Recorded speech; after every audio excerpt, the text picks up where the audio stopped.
Assalamualaikum Gambia maa ngi leen may nuyu képp ku nekk sa tur ak sa sant di leen dalal si benn programme bu es bu ñu ooyee Hard Truth fii si In Depth online TV suma gan bi tey maa ngi leen amal Alieu Bah ak man suma boppa Penda Konte programme bi dana buddi isil lundi bu nekk from 3 to 4 p.m. di leen jégalu tey time bi dañ leen a commencé programme bi and due to some circumstances so ñu leen a jégalu lu bari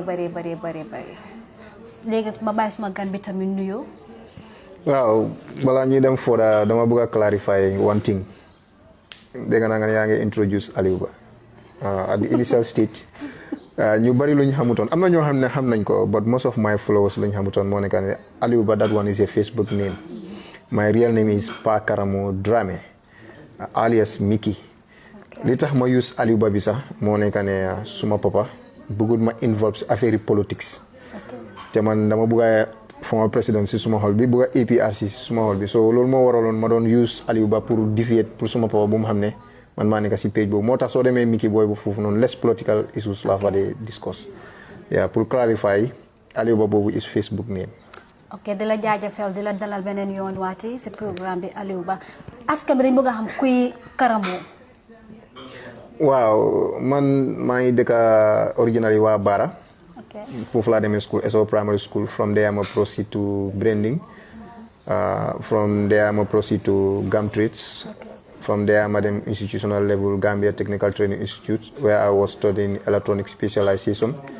From there, I went to Dakar for seaman training. I lived for some months. From there, I went to Gambia. There's some training that I don't want to mention in public that coincide with the downfall of former President Jammeh. This is called the hard truth, Alieu. Karamo, you know that. Yeah. You must have to speak the truth. Nothing but everybody want to know who Karamo really is. Don't say that it is about a downfall or anything related to that. Danga wara wax askan bi Karamo luy liggéeyam ak lu mu bëgg lu nekk di noba askan bi. People want to know. Nit yi dañ bëgg a xam. But dara lu ñu noba askan bi. The fact that the fact of the matter is man ma head the operations of the APRC National Security under the leadership of Tombong. From which year to which year? From 2018 to up to date days. Up to date? Up to date, wow. What inspired you into politics? La mola dugal CV politics. Okay, like that question be important because 2016 there was a dramatic situation among Gambia fee. Okay. Election mo ñu announce results yi. Okay. ñu ne Yaya Jammeh lose na election. Adama Barrow moy ñëw as president elect. Okay. But according to situation bi num don démé I know that there is something wrong somewhere. I'm not for you jublu for xamantene it's not in favor of the Gambian people. Okay. Moo taxoon man tam ma gis some certain fault man haram intervene. On tam time wala duga ci politique the defend former president. That was which year 2016. 2016, okay. Yes. On Facebook we saw gis nañ lu bari lo bind against the coalition government. Yeah. In 2016, 2017, then 2018. And just a sudden ñu gis Alieu Bah tone the support NPP, who was the late coalition president, government. So, lu waral lolu Alieu Bah? Waaw, luma bëgg man fuma taxaw ba legi fofu la taxaw man APRC militant la. Nekuma di support NPP de. Coalition la nekk di support, waaye supportuma NPP. Man APRC la nekk di support. Coalition la, so coalition bi la nekk di support. Fuma taxaw fofu la taxaw ba legi. Respect na former president Jammeh. Okay. Te dina continue di ko defend. Okay. Ba fu yàlla di decide suma fit. Okay. Waaw. Waaye comme ne dama support NPP. No, supportuma NPP. But Alieu Bah, do you call this defending the former president? Yoo xam nga ne government bi moo daaneel sa president bi ko wax ne kooku danga ko bëgg sa biir xol. At the end of the day kooku jógee na fale mu ne bëggut ngeen form a coalition or an alliance with that person. But yéen still now ngeen went ahead ngeen form an alliance with that person and you still love the person. Loolu ba mu façon mbëggeel la ba mu façon soppe la. Ibrahima Jawara doomi former president Sir Dawda Jawara bi. Okay. Liggéey lut Yaya Jammeh as permanent secretary Ministry of Agriculture. Dëgg. Kan moo daaneel nguuram bi? Jammeh. Yaya Jammeh moo daaneel nguuram bi waaye mu ëlbatiku mu liggéey ak Yaya Jammeh. So politics noonu la mel. The most important thing is Gambia. Okay. Gambia moo gën a important. Te man lu tax man ma choose President Barrow. Because Yaya Jammeh definitely to be quite honest su Yaya Jammeh nekkoon fii si Gambia bi bu qualify pour contest election man am nga ne man du ma dem di support benn political party su nekkul Yaya Jammeh waaye Yaya Jammeh nekk fi ma xool si candidates yëpp ma gis ne definitely Adama Barrow moom moo tane. ok ñi nekk fii di contest yëpp moo tax man ma dem info.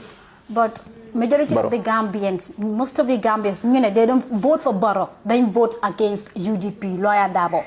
Ndax yéen tamit APRC under the leadership of Fabakary Tombong Jatta, the same mind being am vote against Lawyer Darboe, join Barrow, or then join Barrow. Do you have the belief that Barrow more and the capability to run Gambia bi comme no len ko buggee?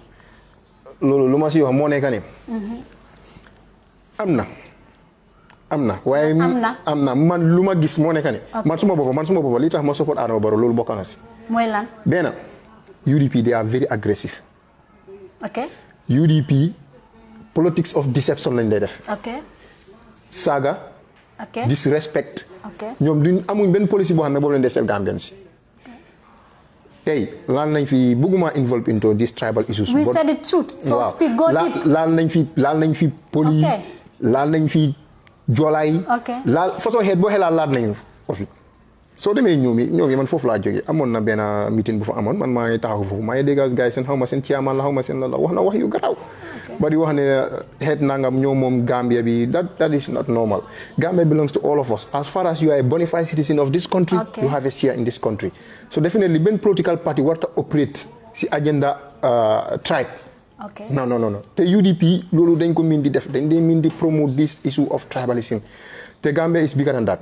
Okay. Waaw moo tax Gambians su bari ñemewuñ leen. Barrow disappoint Barrow according to UDP seen membership seen leadership bi I mean Lawyer Darboe ñu ne Barrow daf leen jam fa so yéen lan ngeen foog ne Barrow du def the same thing to APRC under the leadership of Fabakary Tombong Jatta after the support you gave him. xam nga UDP dañ lay wax ne Barrow daf leen jam fa. Waaw man suñu waxee ne Barrow daf leen jam fa man dama dee wax ne Barrow daf leen mooy. lu tax nga wax lu tax nga am mind boobu noonu. lu tax ma ne Barrow daf leen mooy. ok coalition bi bu ñu di campagne dañ am seen own agenda bu gaa ñëwee. ne security sector reform. ay commission of inquiries. am nga wàññi price yi lekka yeeg yooyu noonu all those stuffs. ba pare ne Barrow dafa only serve for 3 years. mu wàcca. okay those campaign promises were moving smoothly. but after kan moo ñu intervene. Lawyer Ousainou Darboe moo ñëw mu intervene ne ku fi wax ne Barrow dafa wàcca 3 years dina la suuf. were you present yaa ngi fa woon bu mu ko doon wax. something that has been heard by all Gambians. soo demee si media bi sax mu fa. newspapers yëpp ñoo ko publish. so loolu amul dara loo xam ne loolu benn Gambians du wéri loolu noonu moom stop foofu noonu sax even Fatou Network seetaan naa interview moom Omar Wali mu ne why are Gambians are so eager for elections. National Assembly election. Who said that? Darboe of UDP. Okay. Parliamentary election, presidential election. Now we want to go back to election. We don't have the resources.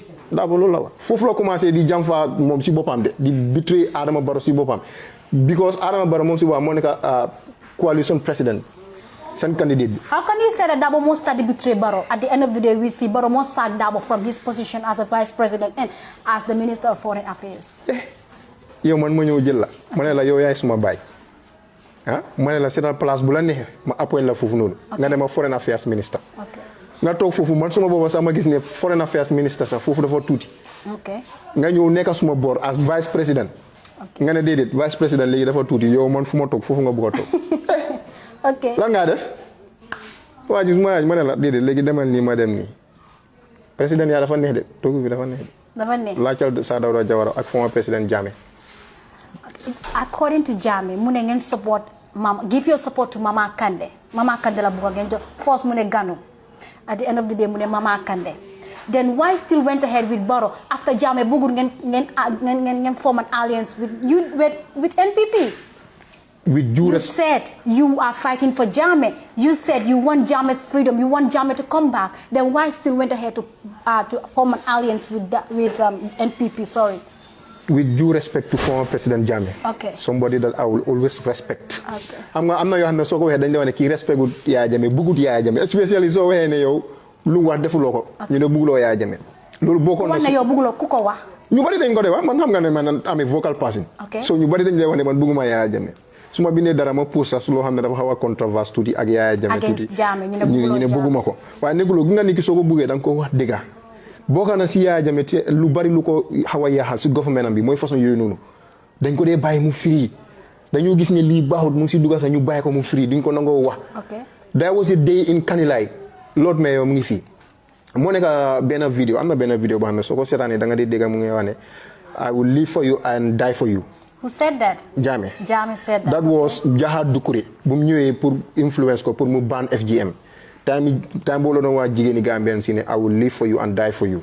ok foofu noonu am na benn pastor bu mu doon praise I can remember very well mu ne pastor boobu noonu rek moo ñëw in public mu advice ko honestly. so mu appreciate that waaye am na ñoo xamante ne tey dañu gis ne Yaya Jammeh lii moom he is not aware because président la load bu nekk si moom is too heavy. waaye pour nga face ko nga wax ko ne ok Mr President foog nga ne lii ak lii mooy di best duñ ko def loolu dañ koo bàyyi noonu. Fabakary Tombong Jatta ak Yaya Jammeh benn kal moo nekk seen diggante Jatta ak Jammeh. Fabakary dafa am lu bari lu mu daj APRC am na ñu bari dañ dee wax ne su nekkutoon Yaya Jammeh Fabakary kenn du ko xam waaye nit itam nañ fàttaliku ne su nekkutoon nit yi Yaya Jammeh kenn du ko xam definitely def na coup d'état succeed na yàlla def ko mu nekk buur waaye yàlla kum fal ay nit ñoo la fal ay nit la boole ñu fal la so nit yi ñoo tax Yaya Jammeh mu falu di seen wéy tamit Fabakary Tombong Jatta tam yàlla Yaya Jammeh la booleel ak moom ma gis ne Fabakary bu mu fi nekkee kiram talinding taal nañ ko fi bam nekk who were responsible? UDP were responsible. Why always pointing fingers at UDP? Because they are problematic. Problem in Gambia yep ñoom la. All this problem that we are facing in this country is UDP. UDP lañ. As a president, even all these scams you nekk di am this audit bi nii yëpp is UDP. You mean the rituals are caused by the UDP? Drain it, gain a private part and be gain a body, all those kind of stuff is caused by UDP. No, boobu moom du ma wax ne UDP la. Du ma wax ne UDP la. Because loolu moom. How sure are you that UDP is responsible for the scamming? ma ne ñoom la seen mind games yi la ñoom la UDP la. Do you have any connection to them knowing that ñoom ñoo responsible for the scamming? soo dégloo seen yeneen previous audios yu gars yi day nekk di wax ne di def like ñoom Bakary Tarawale ñoom Bamba Mass ak ñeneen ñooyu noonu seen wax yu ndee wax dafa nga xam ne definitely these people they don't have this country at heart. Okay, but you said you are supporting APRC nekkul NPP nga nekk di support. I'm supporting the coalition. Very good, but in the Gambia léegi lu nekk di xew fi mën naa yooyu yëpp gis nañ ko. Kidnapping, raping and other things. Da ngay gis gathering mu am sax PIU dem sànni tear gas on innocent people c'est seen bànnee. So yow façon government boobu nga bëgg a Gambia wala lan? Man government moo bëgg a Gambia mu ngi def lu mu war a def de. Lan la war a def lu mu nekk di def? Fii moom there must be law and order. Law and order. And the police are there to enforce law and order. Si kaw nit is that part of law and order? Waaw so yow threats yu nekkoon di dox before election after election bi yow ñu announce results. kon fu mu nekk nii dañ vindicate Yaya Jammeh 2016. then lu nekk di wax moo nekk comme Jammeh tamit lu mu bañoon election bi was it fair as well. loolu laa nekk di explain fu mu nekk nii Yaya Jammeh tey bu mu waxee ne dafa accept wholeheartedly. good okay. call incumbent president bi very rare loolu mu happen in the world. President elect mu call Barrow congratulate ko ñaanal ko. wish ko ne anytime you need my support I'm available. okay. yeah. We talk 2-3 days another results gain si waat loolu óor na ma ne so happen on this election the fact that this election is more fair than even Jammeh's 2016 election UDP ñu am di court si pour dem contest election. How sure are you that moo gën a fair free and fair? moo gën a fair. Were you there? Man yaa ngi ko woon bu ñu ko maa ngi Gambia fii waaye xam naa ne election bi was not free and was not fair. because man ñu bari dañ si interfere. dañ jënd ay carte dañ jënd ay Casamance ni pour ñoo sànni election si Gambia bi loolu du benn all those kind of related stories. ma ne loolu du benn dëgga loolu ma ne Jeffrey Smith bind na ko si Instagram am bi. ne that they are done with Jammeh. they vote another president. Jeffrey Smith is an American. léegi moom nan la ñëw pour interfere si Gambian election ba wax ne they voted Jammeh out. Now next is Zimbabwe. So there was an interference, foreign interference in that election. Okay, let's go back to the TRRC anyway. TRRC, okay. We all heard that ñu yëpp dégg nañ la Alaaji Kani toog na and other people toog na ñu ne ñoom ñoo rey Ousmane Koro Ceesay in the house of Yankuba Toure. So ñu ngi téye Yankuba Toure. What are you people doing to help Yankuba Toure out? Because dafa nekk loo xamante Yankuba Toure is part of you people. So what are your efforts in helping him out? Xam nga the law is the law. Because waatal suma waatee duma wa. Suma waxee duma waat. The law is the law, but Yankuba Toure man luñ ko téye man wax naa several times. Okay. ñoo xam ne dañ ma dee déglu suma audio bu baax a baax. am nañ ne man challenge naa government bi challenge the TRRC challenge the former justice minister. It was all based on witch hunting and personal grudge against the juntas. Okay. loolu rek moo fa nekk because mënuñ koo justify yow benn. gis nga Gambia daal ñun daal suñu dëkk bi dafa daw yaram. du ko daw loo yaram. ok set up nañ a TRRC to investigate right violence yu happen on during Jammeh's time from 94 to 2017. Okay. At the initial stage, the composition who surround the setup of this TRRC was very unconstitutional. Because the chairman is not a lawyer. Nekut High Court judge. Legi moom moo ñëw lead TRRC as chairman. Nga am ay criminal convicts ñu xamante ne dañ involve si coup d'état pour bugg a rey Yaya Jammeh nga isi ko nga ne ko investigator Yaya Jammeh human rights violations. You understand? Nga isi certain individuals ñu xam ne ba pare at the end of the day the TRRC was UDP commission. Man UDP xam nga UDP ni mu corrupé. UDP they are very corrupt. ñoom ñoo isi all this bu ñëwal foofu noonu nga nekk ay UDP militant even lu nga wax nekkul dëgg sax they will compromise with you ba sa testimony bi jeex nga also yoon dem but nga nekk APRC ñu accuse la some even minor violations or whatsoever rek dinañ la xoolal look at kii nii Alaaji Martin dañ ko accuse torture lañ ko accuse de ñu maltreat ko foofu noonu disrespect ko foofu noonu even Commissioner Jallow dem na to the extent ba di ko wax ne sax yow you don't deserve to wear our uniform somebody ko testify mu ñëw ko Sana Sabally ne dafa rey ay nit ñoom ñu ngi toog de somewhere even wiping their tears di jéem a jooy loolu noonu man I cannot understand that. So the TRRC was just a witch hunt to the junta members ba pare nga ne comme APRC lan lañ nekk di def. waaw xam nga di TRRC nekkul TRRC APRC ba pare tamit APRC nekkul Yankuba Touré comme ni ñu nekk di explain time bi APRC political party Gambia la. APRC am nañ stake. moo nekk ni ñu make sure that ne justice prevail. waaye justice prevail indi seen ne dégga bi moo génn Yankuba Touré moom dafa taxaw si constitution bi. ne moom dafa am immunity from 94 to 97. so loolu I think is justifiable because constitution baa fa. so why TRRC bi ñuy force seen boppa xam nga Issa Faal is sad. Okay, I read something on Facebook about Issa Faal witnessing some crime scenes. Lo happened on, but he then said, "Mom, he was just a briefcase holder." Briefcase holder. Wow, lulawa. So, how do you justify that? Man, luma ñëw na involve si politique, commencé di tuuma di wax ay wax yu kenn xamut. loolu moo ko isoloon si affaire yi TRRC ba Issa Faal nekkul ne dafa ñëw pour bugg a Gambia ñëw pour jéem a jaay bugg a am ak yoon dañ ko doon fay xaalis bu bari su nekkoon ne dafa bugg a Gambia kañ moom gars dañ ko doon def free of charge. ñoo investigate dem di claim ne moom millionnaire na borom xaalis la kañ moom warloo nga ca Gambian si. Let's go back to Tufa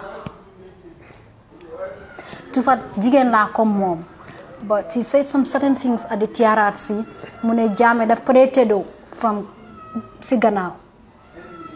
xam nga gisoon naa nga post about Tufa on Facebook. xam nga Tufa man xam naa ko waaye moom xamut ma. Yeah, so mu ne Jammeh daf ko dee tëddoo daf ko dee réeb su ko réebee daf ko dee saaga mu ne ko génneel fi nga dem something like that.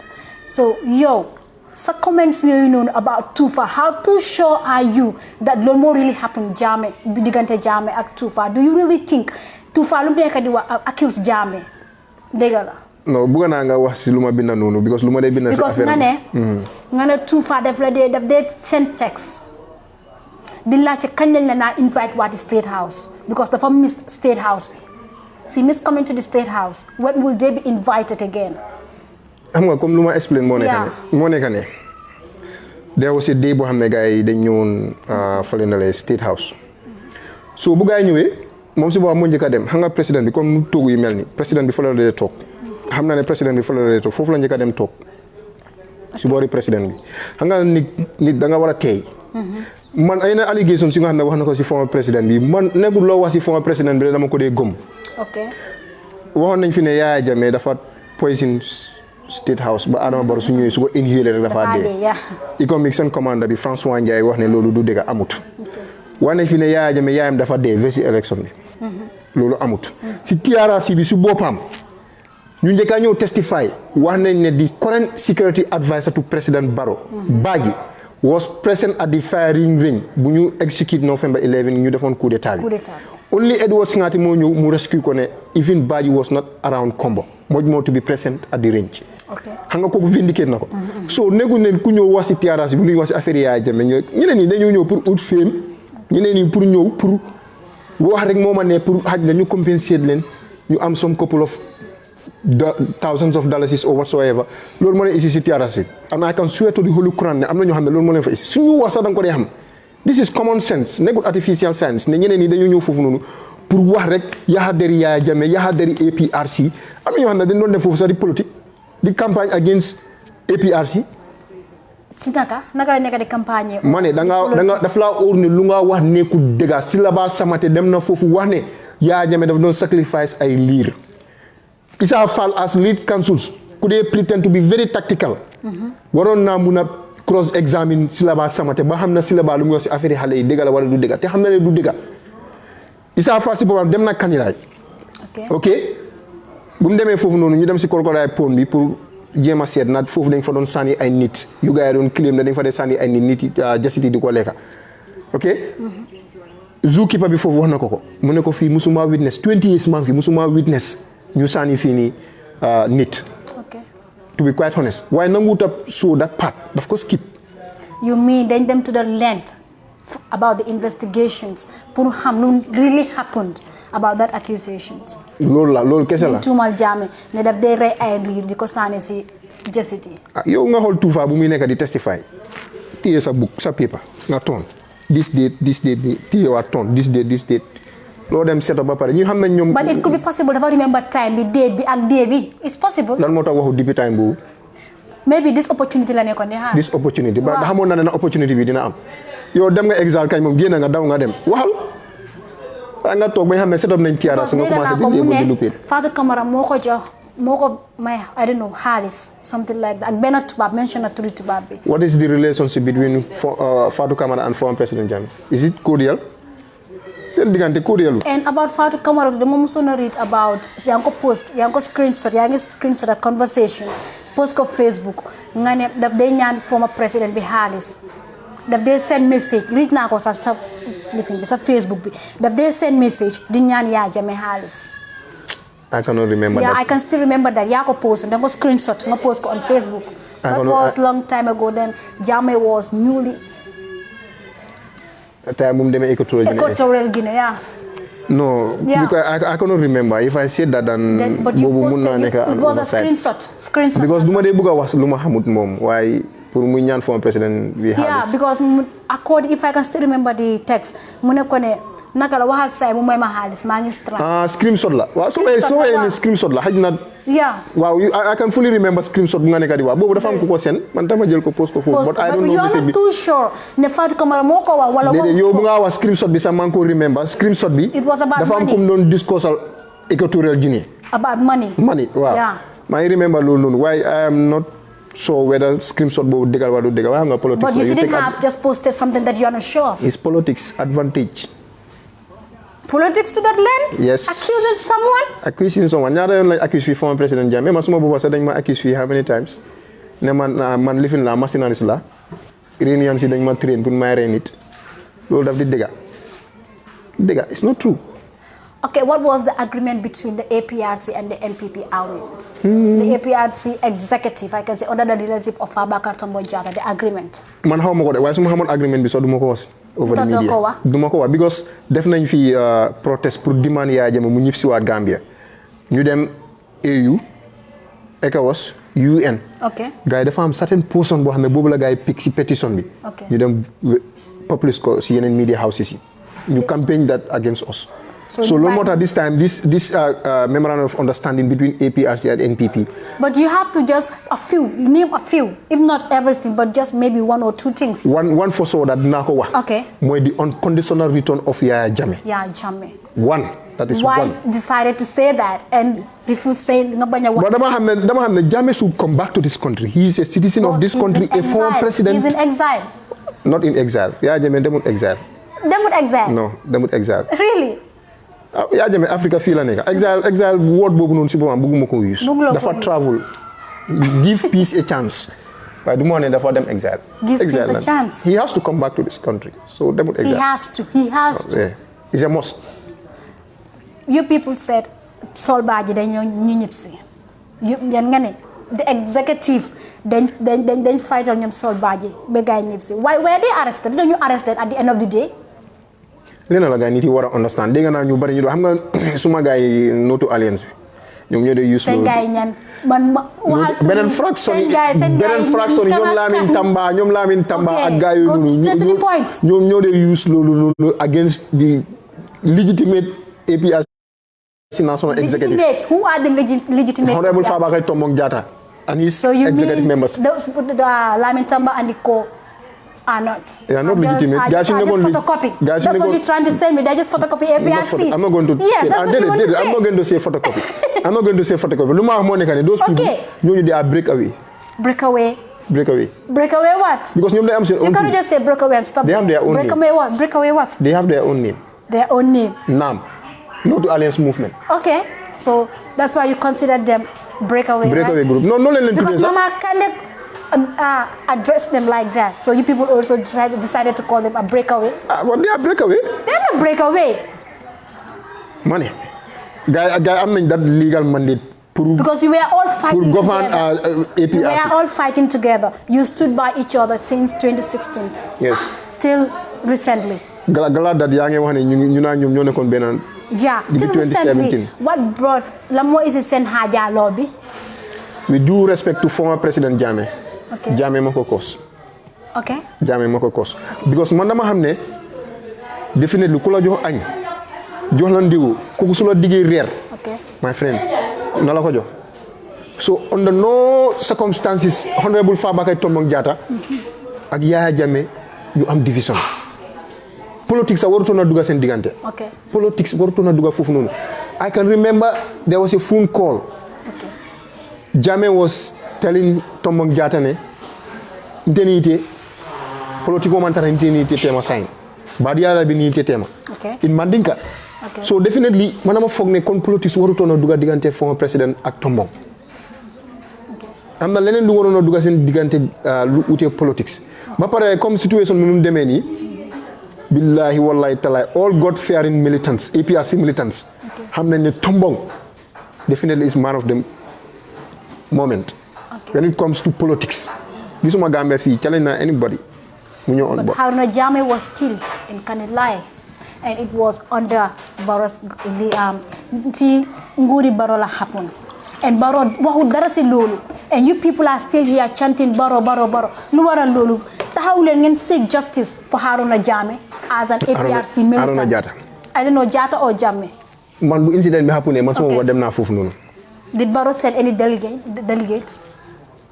Barrow send fofu nonu delegation I don't think so deguma ko. Because man I'm very much particular about Funi. Hana never feel so big or anything related to that to send for delegation to send there to go to go sympathize with the family or show condolences. The president cannot be present in everything. Nobody defend Barrow. Send delegation. Yeah, he can delegate some people there. South side of the Amfuneka, even using governments, I'm not south side. Haruna Jatta bum there, Barrow Hamna Haruna Jatta dena. He knew about that, and he was shot by the Akomak soldiers. Isn't that right? Lolo, it was wrong, very wrong. What is wrong? Because Haruna Jatta is a Gambian. Okay. According to an investigation, Bumadef. Okay. Haruna Jatta was not even part of the protesters. Okay.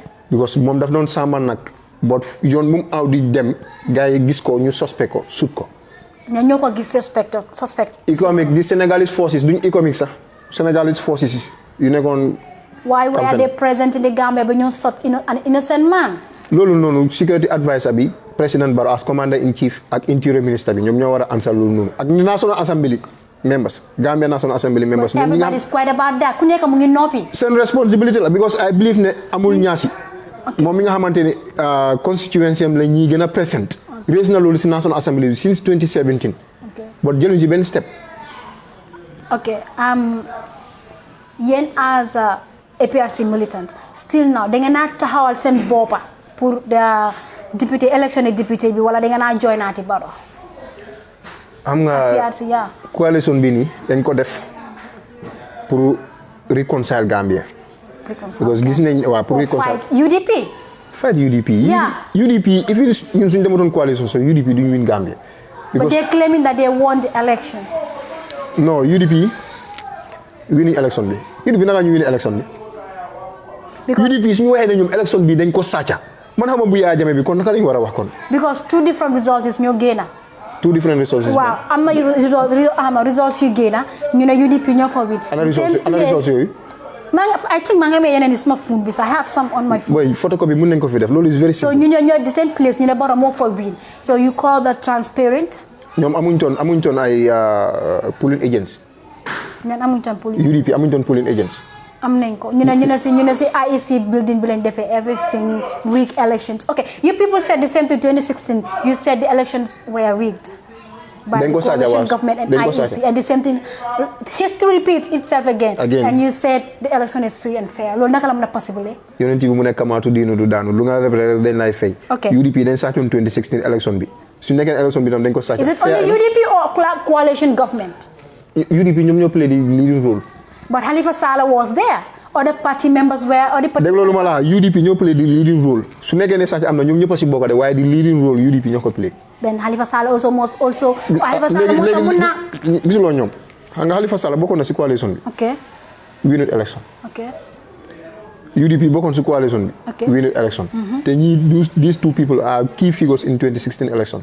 they were only two key figures. waaw the only two key figures. waaw. really. ñoom ñoo di Halifa Sallah moo fi nekkoon di wax time boobu 2016 UDP nekk fii di bakku di sol seen tisaat yi di jéem a jaay ne Adama Barrow mun te taalati Barrow mun na baroti comme rain comme shine we will always stand for léegi yàlla tamit aate na def na final judgment mi ne ali ñi ne suñaanu saa ñi tafana nga ñi ke do so which means iko nim fire dingo karandi dingo la tambi fati exactly wala so keri dabo Barrow karandi la Barrow tambi ta dabot so daf ko jangal nu ñoo rigé election mom mu ñëw raw Barrow dabo kañ sorry so that's what you trying to tell me lu nga nekk di wax ga askan bi ñuy sétan loolu la nekk di wax kamaatu diinu du daanu lu nga lebre loolu leen lay fay UDP dañ ko leble woon Yaya Jammeh léegi ñu fay leen ko so UDP ak coalition government bi 2016 dañ sàcc election dañ ko 2021 Barrow tamit sàcc election bi. waxuma la dañ ko sàcc. su nekkee ne sàcc am na laa wax. waaw it's fair enough. so it's fair enough. waaw. su nekkee ne sàcc am na. ok loolu la gars yi nekk di wax it's fair enough. tuuma lante la moom Karamo moo ko wax mu ne Dabo moo jàngal kii Barrow so Barrow tam su toppee tànkay loolu is fair enough. it's fair enough loolu la su nekkee ne sàcc am na lu ma wax dafa simple de su nekkee ne sàcc am na xam naa ne sàcc amul dañ leen win bu set wicc. ay 300,000 how much 200 and something thousand votes margin different loolu du lu ndaw. loolu du lu ndaw de. man xam nga fa laa xamee loolu noonu. UDP bu ñëwee Kerewan lu mu nekkee stronghold yi UDP. amuñ support base bu génn si welcome la seen meeting bi was not crowded si la xam ne is all over for UDP. yeneen regions yëpp the same thing man basi laa ma ñib si waat combo fii. so ñu ngi dem si. Parliamentary elections. Do you have any hope for the APRC? Man, I'm always hopeful. Do you expect any seats for the APRC? I'm always hopeful. Then you am seats. This time there are more than 5, inshallah. What efforts are you people making to come back together? The entire APRC party to come back together and forget about division, among misunderstanding and other kind of conceptions among in the past. Under Fabakary Tombong Jatta's leadership, ñu nekk Mama Kandeh ak ñu topp ak Gano yéen ñëpp ngeen come back together ban efforts ngeen nekk di make. man loolu su ma ko wax dama wax ne because Fabakary man maa ngi si borom every time. te xam naa Fabakary ban façon nit la. xam naa ne Fabakary pour reconcile mun naa accommoder lu nekk because ñu ngi ko saaga ay xale yu ndaw. léegi rek ma gis Facebook xale yu ndaw ñu ngi saaga honorable Fabakary Tombong Jatta man si man dama gis ne former président Jammeh waroon naa ñëw mu intervene. waroon na bañ ñu nekk di saaga Tombong di ko wax façon yu kenn xamul because of politics because politique dafa am fu mu starté te am na fu muy em ok da nga retire o nga resign o nga jékki-jékki nga ne yow fu mu nekk nii noppaleku nga mooy resign bu ma nekk di wax waaye politique warut a dem to the extent ne tombong with his age am na ñoo xam ne sax daf leen mun a jur ñu koo saaga man dama foog ne Yaya Jammeh loolu moo taxoon ñu take up di fight pour defend ko because waruñu ta nangu kenn ku disrespect former président Jammeh barki déema rek man maa ngi toog maa ngi seetaan Al Jazeera ñu ngi génnee colonel Gaddafi documentary mi nuñ ko reyee it was so sad on nitam lañ use ñu rey Gaddafi difiñ ko waaye oba ko humiliate si man Libya will never be stable te duñ musa achieve lu gaay achieve on under Gaddafi duñ ko musa achieve forever. So are you trying to da nga nekk di compare Jammeh and Gaddafi? Non nekkuma di ko compare sax waaye dama laa wax ne comme leaders are born to be choosing ñooñu kenn du leen dee select dañ leen dee elect but they are born to be choosing. Yaya Jammeh was choosing as former president. There were shortfalls. We understand that there were mistakes but we can rectify it. Ghana mu nekk di wax di ratatati nii Ghana fii lu fa xew moo gën a garaaw la xew fii Gambia JJ Rawlings but Ghana dañ forget everything they come on board ñu choose reconciliation they are moving JJ Rawlings ñëw nekk ay role model di dem di peacekeeping di dem di nekk di negotiate ak yooyu noonu xam nga boo tey for example man lu ma nekk di wax ñu ne MICKY dafa commit serious human rights violation TRRC yu recommendé dañ ko war a prosecute. Lu tax yow demuloo TRRC? lu ma faa ut. Because you were accused. Accused lan. Accused without evidence. Without evidence, but people are there. TRRC without evidence. TRRC bi ñoom dofuñ pour ñu ooma sax di wax. Dofuñ pour ñu ooma Edward Singate or other people, then who are you? Am na ñu gaay oyut. Samsidine Sarr dem na. Oh déedéet Samsidine Sarr oyuñ ko. Samsidine Sarr dem na di. Because he was forcing to be there. He said he wanted them to call him. Because Essa Faal nanguwut. Because Tembo, I think Essa Faal, I don't know whether he was on leave or what. Dafa amoon ak TRRC. Essa Faal testified. Sorry. Samsidine Sarr testified si TRRC. Really? Testified. I know. When I was a keen follower of the TRRC. He wanted to be there. He wanted to be there. Too far.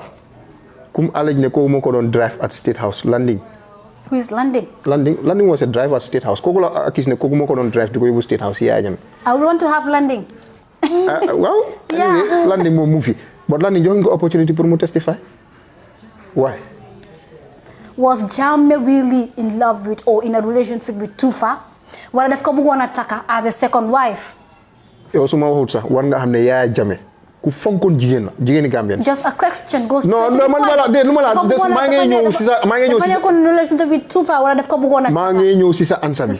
lu ma la wax moo nekk ne Yaya Jammeh ku gis fu mu gis jigéen sax man dama doon àndaa moom too di demaa moom fu bari su gisee jigéen sax naaj bi mu ngi tànga surtout su la gisee yaa ngi boot doom ñëpp gis nañ loolu even si TV bi su la gisee yaa ngi boot doom yaa ngi si biir nit yi daf la jël mu xàcc la nga génne foofu noonu te jigéen yi la doon gën a support si bénévolam ak gestom dan góor yi so nit mun naa jël advantage boobu wax lu neex waaye pour wax ne comme nit mun naa jege wante ak moom noonu ñu use loolu noonu naan relationship la or whatsoever man duma mën a justify. Was Jammeh in a relationship with Tufa or he wanted to marry her without a relationship?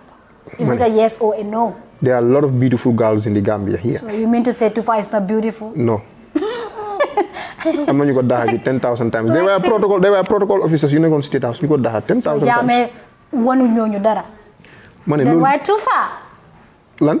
Then there were beautiful protocols in State House. Te am na ñoo xam ne fii nii tey ñu ngi seetaan probably o dinañ ko seetaan o dinañ ko dégga góor leen Yaya Jammeh defar na leen lu raw lu mu wax ne loolu la defal Tufa te si biir testimony bi Tufa wax na si boppam moom si boppam moo request ne moom këram bi nii ak nii Yaya Jammeh yónni foofu waaw wax na ko bu muy testify Yaya Jammeh dimbala ko yóbbu ko foofu check mu xool mu nii mu dimbala ko defar ko effective yóbbu ko Yaya Jammeh si boppam moo jóg dem basic déedéet Yaya Jammeh dafa délicat dafa am consent kooku dem inspect wala lu mu nekk di wax dëgg la wala nekkul dëgg mu dimbale ko help ko si loolu yëpp so Tufa su amee dara lu muy wax former président Jammeh mooy jërëjëf a jaaraama waaw waru ko wax dara lu nga xamante ne loolu definitely yaa der la man lu ma mënut a justify moo nekk ne waxuloo daw nga génne nga Gambia waxuloo ba TRRC bi ñëw nga xaar ma wax ñu gis tubaab boobu toog si borom tubaab dafa mos a bëgg a nit ku ñuul tubaab yi bëgg a nit ku ñuul fiw la fiw ñoo bëgg a nit ku ñuul sorry for that word mu ne Jammeh daf ko doon use through the anus that was so nasty pour ma ko dégg sax ak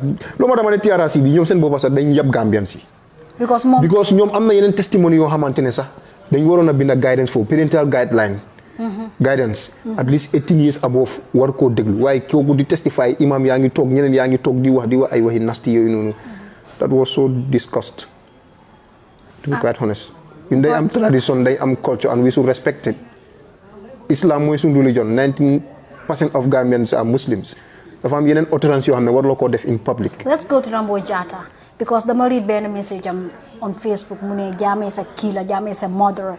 Rambo Jatta moo ko binda and someone screenshot it mu def ko Facebook. loolu kañ na bara muy join APRC ndax bu mu nekkee UDP wala. non bu mu nekkee about this alliance. mu ne Jammeh ise. bu Jammeh koolee mu ne let APRC buñ join. NPP. Yeah, mu ne Jammeh is a murderer, Jammeh is a killer. I think. non man bu ma gis seekoon naa boobu noonu suma fun bi. man bu ma gis moo nekkoon mu ne xaw ma I never knew that I am dealing with a liar and a traitor or something like that. And a murderer. Why murderer and a killer? Mu fa, yeah, it was there. Oh, lolu mom and man I su nekkee ne lolu mu fa I condemn it because you know that it is there because reading nga ko. It is the same message because there is a word killer. Def na ko fa binda na ko fa Rambo Jatta binda na ko fa I saw it I read it. waaw su nekkee ne loolu xam na comme loolu laa nekk su nekkee ne loolu am na man I condemn it. ba pare I think ne Fabakary as our party leader condemn na ko Rambo is our deputy party leader. I know. I think he should be guided by his statements. Definitely because soo waxee you are represent the entire APRC militants. So su waxee loolu noonu that was a mistake and I think you call that a mistake or a deliberate act? Well, I cannot call it a deliberate act because man nekkuma si maynam bi. su nekkoon si may na bi laa nekk si laa wax ne this is a deliberate act waaye mun naa ne because of action bu Yaya Jammeh jël xaj na loolu moo ko merloo am na ñu meroon trop bu this happening waxuma duma dee musuma dégga Tombo Jatta mu ngi wax dinaa fen suma waxee lu but ko waxam bariwul just like Rambo Mayor Colley waxam bariwul just like Rambo is the one doing all the talking suñu diggante ak Yàlla Rambo is the one and saying all kind of things between him and Jammeh. I think Rambo war naa passé because jote na ak gaayam because of Jammeh so such kind of things da nga foog nga ne Rambo war naa toog on Facebook di ko type wala di ko wax. waaw comme nu nga ko waxee lu ma wax rek la dafa mel ni delluwaat nga si suma ansa bi moom mooy suñ first deputy party leader so he should be very much guided with his statements utterance yu mu nekk di wax because su waxee dafa reflect back to the party and then mun na am lu bari lu muy yaxa so man dama foog ne soo nekkee njiit am ñu nekk sa gannaaw il faut nga wax lu nga xamante ne dina tax ba gars yi ñëw nekk benn so statements yooyu noonu nga xamante ne yoo la def frequently I think ne ñoom at executive level they should sit and discuss su ko defee koo xam ne kooku mooy spokesperson bi kooku rek la affaire spokesperson bi I think ne moom bokk war na nekk si ñu nekk last person pour intervene dan moom muy frequently di wax si audios di wax certain issues am nañ spokesperson kooku war naa mun a wax si làmmiñu parti bi di wax si yeneen am nañ ñi nga xamante ne tam they are warriors in the party like ñoom Landing Mane ñoom man suma boppam Mickey am naa ñeneen ñu fa nekk ñoom xam nga gars yi am fa ñoom prof Badji ñoom Jiba Kulo di fag na ne ñu break away leen man duma leen toppa di leen say that word they're not break away they are break away they're not duma leen toppa di leen di comme lu gars yi def nii di saaga di wax ñeneen loolu dañ ko war a avoid because saaga musuta defar yaaxa rek la muy def so ñun ñoo nekk benn circumstances ñu ne ku dem sax yàlla xam na lan moo tax mu divide ñi nii because jaama la bugga waaye ñoom ni nekk di ko handle nii nekkuñ di ko handle macool yi kii di saaga fale kii di wax fale di saaga Fabakary na leen man du ma involve si loolu noonu man nag dégg moom su ma ko gisee dama ko dóor pam dégg naa ne ñu ne Lamin Tamba bu mu doon ñëw Gambia during the election the campaign UDP ñoo fayoon ticket am bi to the Gambia bëgg naa nga leeralal ñu foofu noonu wala dégg la UDP ñoo ko fay wala moo ko fayal boppam moom tuumal na ma sax ne man maa def screenshot boobu mu ne man maa nekk behind all that editing and all those stuff yeah man nekkuma leeralal ñu foofu noonu because ñu bari ñu ngay wax ñu ne Lamin Tamba why would he do that moom mu ne Jammeh la bëgg then he's again allowing UDP to pay for his ticket to the Gambia is he secretly campaigning for UDP or against man moom time boobu noonu moom to be quite honest trust on Lamin Tamba de waaye at this current moment trust on Lamin Tamba lu tax because Lamin Tamba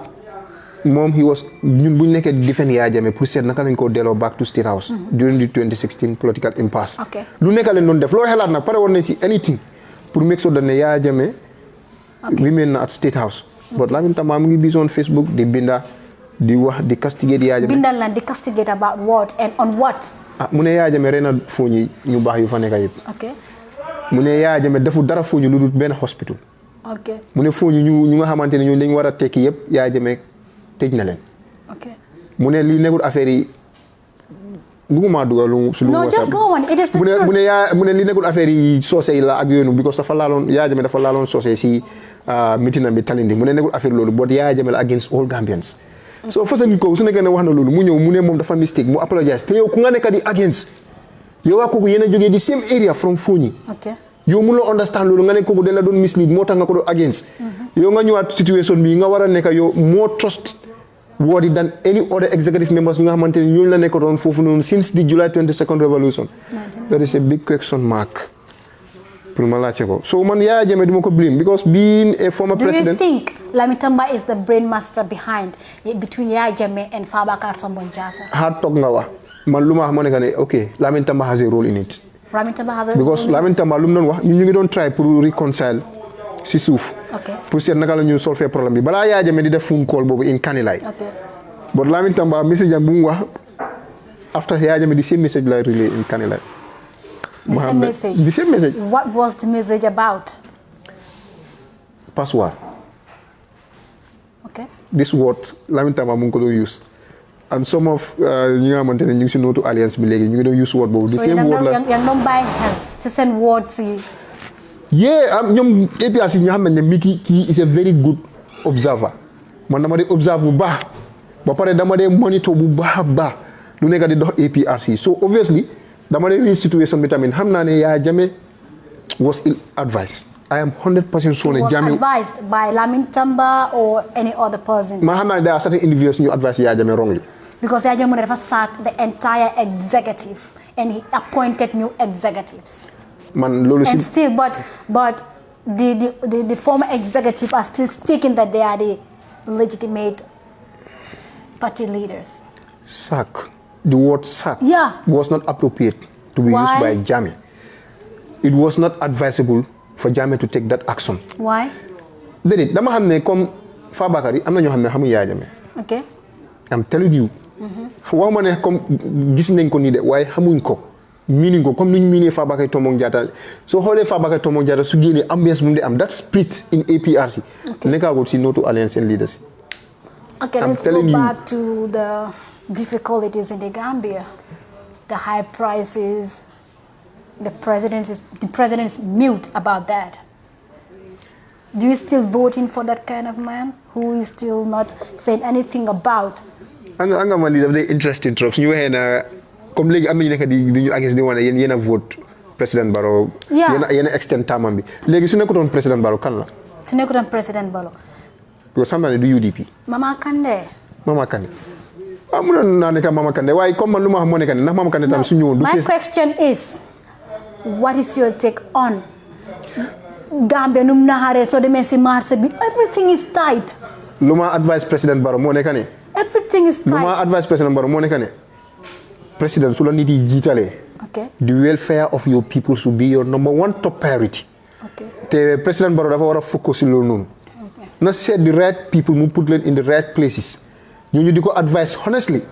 because am na yeneen ministère yoo xam ne Barrow ñooñu warut a waste time sax pour bale leen waxuma leen daxa sax pour bale leen because those people they are very corrupt. Which ministers? ma ne minister of trade kooku dafa war a dem. Okay. minister of health dafa war a dem. because audit office yu ñu nekk di dégg nii ñu mënuma ko understand. Okay. minister of finance dafa war a dem. okay this is about the interest of the Gambia minister of tourism dafa war a dem. Okay. okay yes am na yeneen directors yoo xam ne ñoo yëpp dañ leen war a dem even ku nekk ku responsible nawet managing director nawet bi kooku dafa war a dem because nit yi luñ mënut a understand all these millions suñ pump in nawet yëpp kenn gisul benefit bi. so ñooñu yëpp dañ war a dem ñu isi foofu noonu ñi nga xamante ne definitely they have the Gambia at heart. Okay. they want the best for this country and they will work for the interest of the Gambians. dañ ngay gis driver bu laa wax ne Talindi Latrikunda Tabokoto and between Tabokoto to Busumbala you have to pay $20. xam nga loolu moom yàggoon na fi doo mën a bileem Barrow waaye dinaa ko bileem sax. Very good. dinaa bileem Barrow waaye lu tax ma ko bileem. waxuma pour mu contrôle ko de. xam nga Yaya Jammeh dafa amoon benn stratégie bu mu dee play. wàññil sa maalo bi nga ne doo wàññi sa maalo bi mu import maalo mu ñëw. Okay.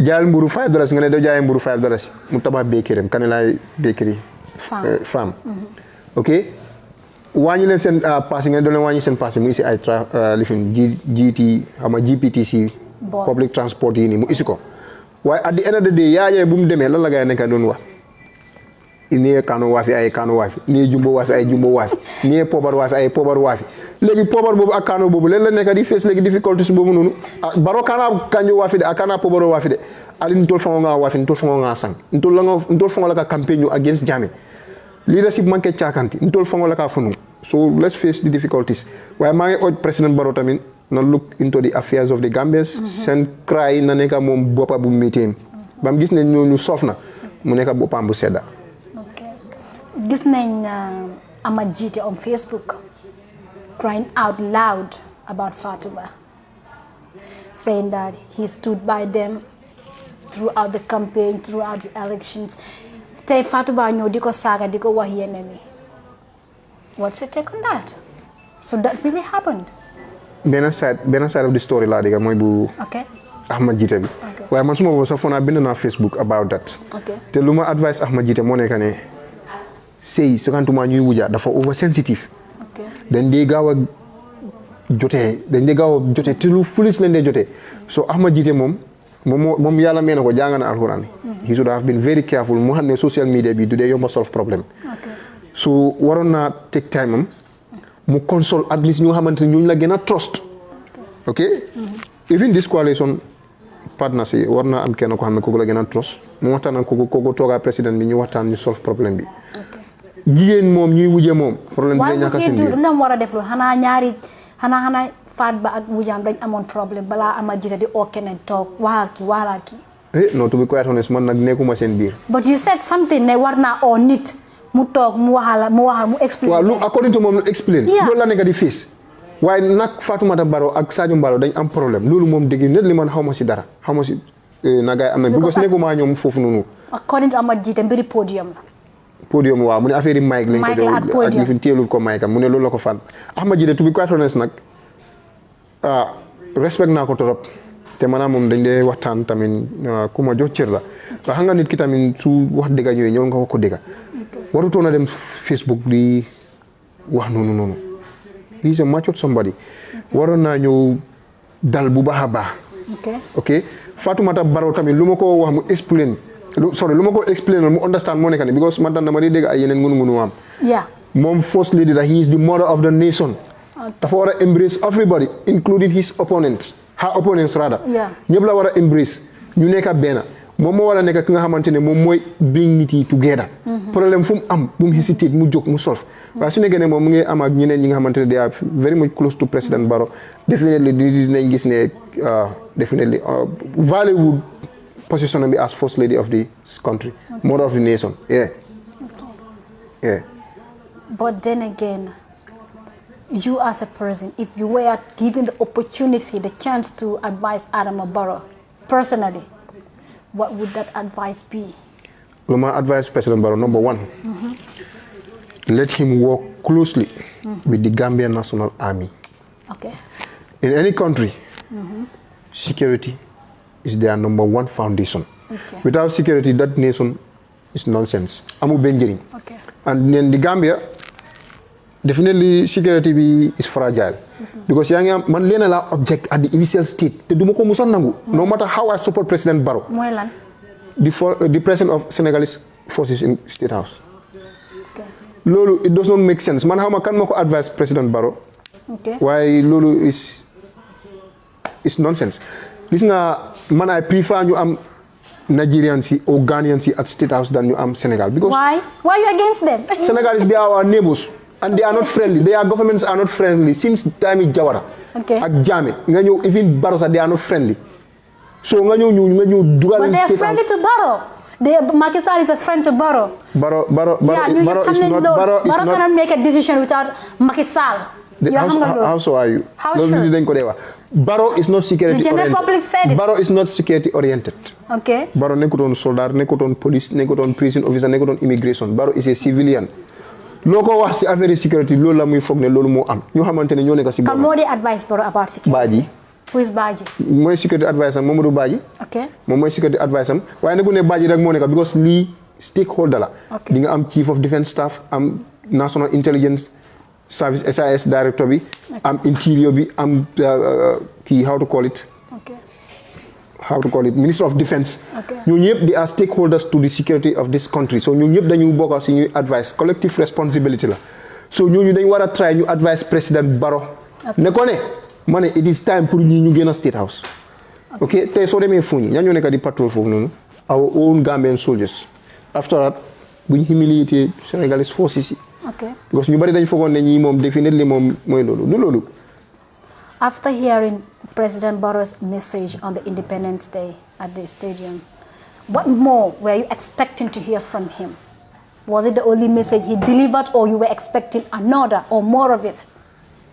Yes, I was expecting more about the security situation. Security is number one priority. Because former President Jammeh said, in the absence of security, my friend, there will not be a meaningful development. So we don't now focus on security because Lena la boom hall come.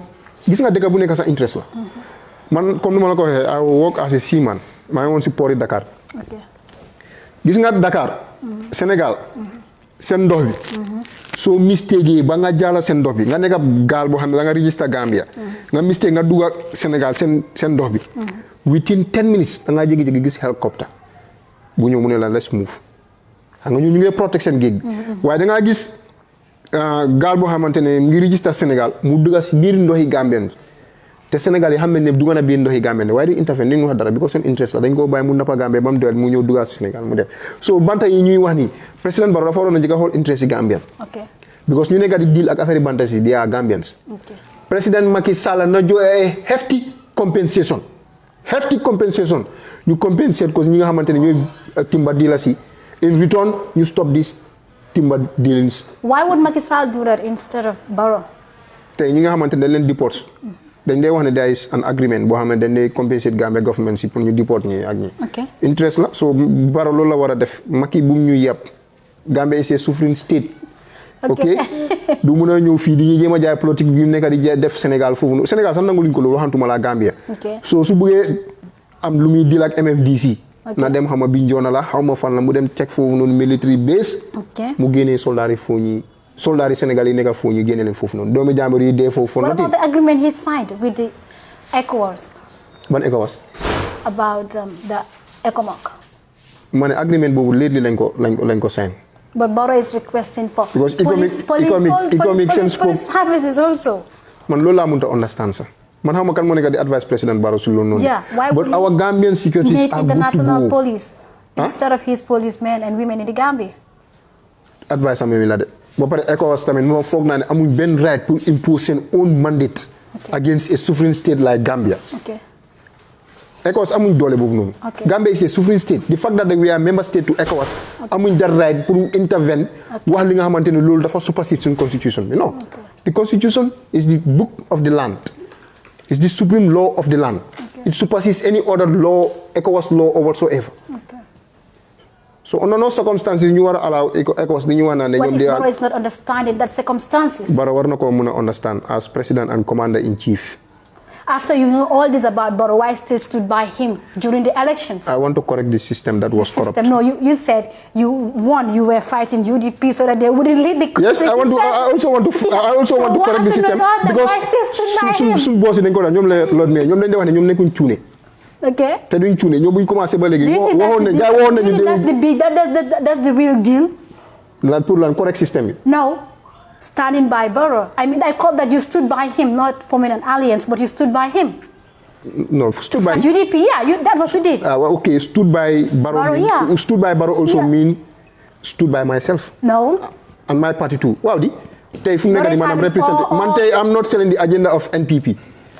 Whenever I talk, so my Facebook is all about APRC. In defense of APRC, in defense of you have misunderstandings with Lamin Tamba and Co. because of if Lamin Tamba tried to say anything about the NPP, you'll just jump from nowhere. You and I even have some beefs about that on Facebook. Lamin Tamba mustawa dara NPP against. Man, I'm very much guided by my statements. Lamin Tamba do they what dara NPP against only so head against Fabakari. am ko dee dal te boobu moom maanaam moom xamante ne behind the scene Lamin Damba is a close friend but su ñëwee si media bi maanaam moom. Do you really have to be like that? Tell your executive to try and bring back APRC to the ana Lamin Damba sa friend la. No, he's not a personal friend anyway. waaw bu ko defend Lamin Damba bu ko defend. I'm not trying to defend Lamin Damba. You're trying to see how best your executive can bring back the entire APRC together. Executive bi xaalis lañ lekk executive. Okay, very good. Some said they were given $1 million, $3 million, and even $5 million. We were given $3 million and cash. And 7 cash. Yeah. Alhamdulillah. Where are those cash and the money? Cash distributed nañ ko si constituencies. And the money? Where's the money? xaalis bi ba léegi ñu ngi ko téye transfer sa jógewut fa. It belongs to the party. How about the money in the account before Jammeh left? Why is that money? Money? Yeah. Xam nga la laa bëgg a wax ñu explain ñu understand. Fabakary ñoo ne explain na clearly. ñoom Fatou Lamine Faye wax ne yoo transaction yu am ñaande ne withdrawals yu am yëpp it was before Yaya Jammeh mu dem. Hukk withdrawals yu am yëpp before Yaya Jammeh dem la. So you want ba pare ñu bari di wax affaire yi 3 million bi Yaya Jammeh joxe woon dañ foog ne 3 million boobu Yaya Jammeh daf ko order si mu jógee Equatorial Guinée. Non ay gaal yu amoon nii ak yeneen yi nga xamante ne yooyu lay rabaraba loolu lañ ñëw ñu def ko ba pare ñëpp xam nañ ne campagne xam nga ñoom ñu ngi doon wax ay affaire dinañ xam si parliamentary election mi ne campagne du caaxaan. Because dama déglu an audio of Fatou Jahumpa Ceesay saying that Jammeh fu mu nekk amul xaalis yéen a ko dee yónnee xaalis. Is that really true? ñoo dee yónnee Jammeh xaalis. Waaw daf ne Jammeh amul xaalis waaye ñoo ko dee yónnee xaalis. yéen a ko dee yónnee executive bi ñoo ko dee yónnee xaalis fu mu nekk. Man nekkuma Equatorial Guinée. No, but you know something about the executive. I know something about the executive. But executive yi xanaa xam nañ ne Yaya Jammeh lu mu nekkee foofu. Xamuñ ko di. Come on. Kenn musu faa dem. But that's what was said by Fatoumatta Jahumpa on an audio. I can say the audio was leaked unexpectedly. Waaw léegi léegi so Fatoumatta Jahumpa lu ñu wax rek war nañu justify ne loolu that is the actual thing ñu nekk di dal former president. Because moom mu ne buñ suñ laajee Jammeh ñu form a coalition or an alliance mu ne Jammeh daf dee wax ne man xawma de man xawma. In the audio? Yeah, honestly, I listened to it. Man, how much? At the end of the day, she came and said, "Loli politics la." Hanga man fa la rely mo nekk di executive, the national executive. Yeah. Because ñoom ñoo nekk di the legitimate body ñoo xamante ñoo amee authority pour wax. So man su ñooñu lay rely ne. ñooñu lu ñu wax loolu moo am. Okay? Waaye soo ñëwee si ne Yaya Jammeh dafa broke man I cannot say nothing about that. Former president now? You know nothing about it? No. You don't know anything about that. If the former president Jammeh is broke, man, do you see media? Man, former president is broke. But I have to have speculations. I can tell me just say good that you say speculation. Speculations, yeah. Good that you say speculation. Man, I have high regard and moral respect for former president Jammeh. Under no authority. Pour man mako disrespect waaye su ñëwee si wax dëgg rek dama ko doy wax dëgg man moom dama ko wax dëgg but what you posted on Facebook said just recently you said if Jammeh is not ready to reconcile with Fabakary Tombong Jatta something let him forget about his political ambition because it is a waste of time. Yes, it's a complete waste of time. Xam nga la moo tax ma wax loolu noonu am na ñoo xamante ne dañ miin Fabakary leen miin ñu tax Fabakary ñoom moom they will not be comfortable. Okay.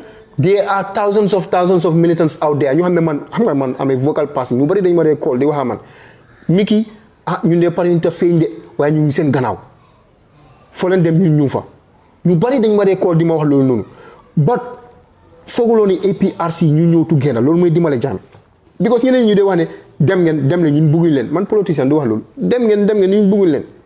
ka moo wax loolu. Nootu Alliance. ñoo dee wax lan. breakaway group ñoom ñoo dee wax loolu. I said don't mention that word breakaway group. dama leen dee tooñ gars yi suma waay la ñoom ñëpp suma waay la breakaway group ñoom ñëpp suma waay la waaye dee breakaway group. Mama Kandeh moo la jot tur boobu noonu. Mama Kandeh mu ne dee breakaway group. Okay.